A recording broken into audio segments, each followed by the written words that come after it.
तर मुंबईमध्ये असलेल्या प्रत्येक मराठी माणसाला ऑलमोस्ट लिटरली 100-150 वर्षापूर्वी गुजराती येत होतं आणि गुजरातीनं मराठी येत होती. ओके. असं म्हणजे सगळ्यांना 4 भाषा येत होत्या मुंबईमध्ये. असं त्यावेळेला स्थिती होती. तर आणि त्या कारणामुळे जर तुम्ही कुठल्याही मार्केटमध्ये चाललात 100 वर्षापूर्वी म्हणजे जुने फोटो तुम्ही पाहिलेत तर सगळे फलक हे गुजरातीमध्ये होते. बरं. म्हणजे माझ्या लहान कधीपर्यंत? हा.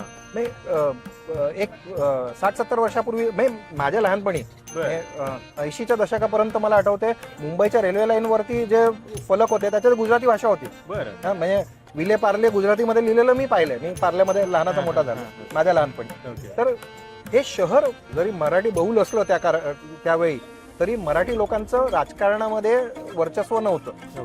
ते बदललं हे जेव्हा शिवसेना उदयाला आली तेव्हा त्यांनी मराठीचं राजकारण केलं आणि त्यामुळे 70च्या दशकामध्ये बीएमसीचं कार्य हे ऑफिशियल लँग्वेज मराठी झाली. तोपर्यंत नव्हती, इंग्रजीमध्ये व्हायचं. बरं. 1970 पर्यंत.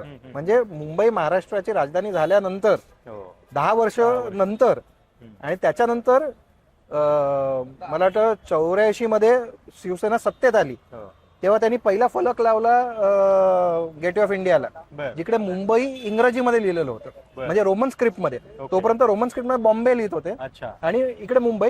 आणि मग जेव्हा राज्यात सत्ता आली तेव्हा त्यांनी मुंबईचं नाव सगळीकडे मुंबई केलं.